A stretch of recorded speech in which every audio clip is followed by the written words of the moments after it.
Hey guys, Cameron here with Emerson Property Management. Every week I bring you tools, tactics, strategies, lessons I've learned, things that have helped me build up a sizable rental portfolio. About 2 years now, manage that portfolio. Today, I'm walking around a house, actually a family member's house, and I just wanted to mention one thing that we do when we, sorry, I look like a maniac, been splitting firewood. One thing that we look for improvements during property turnovers, one of the big things we always look for is proper drainage. So whether your house is pier and beam, meaning it's elevated off the ground, or whether it's slab on grade, or you have a crawl space. In Houston, you don't have any basements due to the water table and the clays. So it's such a heavy clay swelling that it will crack your foundation. So you'll see a lot of slab on grade, and that basically just means a concrete pour. Sorry, here we got a couple bugs on the screen. So having said that, you want to make sure that you get proper drainage around your concrete foundation, around your slab. So if not, you'll see the sediment start washing away. So I want to show you guys, I don't know if I can turn this camera around while it's on video, so I probably can't. So this is the house. So along the side of your foundation, you'll notice that it's supposed to slope away from the house, which it does here in this scenario. You see all the water, if it runs off, is going to go away from the house. So you got all this drainage in the front of the house, everything's running away, and you can actually see where it's washed out, some of this over here. So the reason you want it to do that is because if not, you'll start eroding the foundation right along here.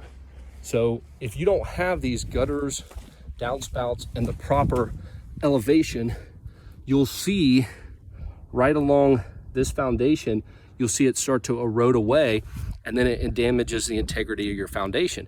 And when that happens, you'll start seeing cracks inside around windows, doors. Anything that's an angle crack is a bad crack. A lot of them that you see along drywall joints aren't that bad. That could just be a crappy tape job. So if you guys do see some sediment pulling out around your foundation, what are you guys supposed to do? What do you need to do? One of the big things, again, like I said, on property turns, we look for is gutters and downspouts. So if you don't know what gutters and downspouts are, you can see right here, that's a gutter up top along there. And then the downspout is that downspout right here into the ground. So you see them numerous different ways. You can have gutters. I think the standard is 5-inch. This is a 5-inch gutter. You can do some commercial 6-inch, but 5-inch usually gets it done, the job done right. And then you can have, I think it's 3x4, 3 inches by 4 foot downspout. You want the bigger ones so they take it. If you use a good contractor for installing gutters and downspouts, they'll be able to coach you through that and tell you, hey, what your roof needs. Some roofs have different pitches. This roof you can see has a couple different stacks. So you'll want to work with them, and they'll help you out. But once you get that water down, so one other thing, if in Ohio, the properties I have in Ohio, if I ever get water in the basement, the first thing I look at is the gutters and the downspouts. And what do you know? We have water in the back of the basement. I look over, the gutter is detached from the downspout, or there's something improper where maybe the drip edge where the gutter meets the roof line is leaking, and you can see it clear as day there. So that's always the first thing we look at if you ever have water in the basement or your foundation's starting to give you issues. Is there proper drainage? And once you get that, so the gutter up there collects all the water from the roof and runs down your downspout. And then it runs into here. They have just a plastic 4-inch pipe that runs down over the hill that takes it away from your house. So I've seen it numerous different ways. You guys can do your downspout where it might meet into a common line here and run out and down.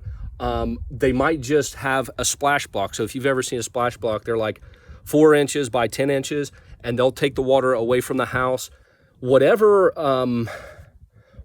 avenue works best, it doesn't matter. If you guys have a lot of flower beds, I don't know how many times I've seen people without gutters put flower beds underneath there. I don't know why people do that.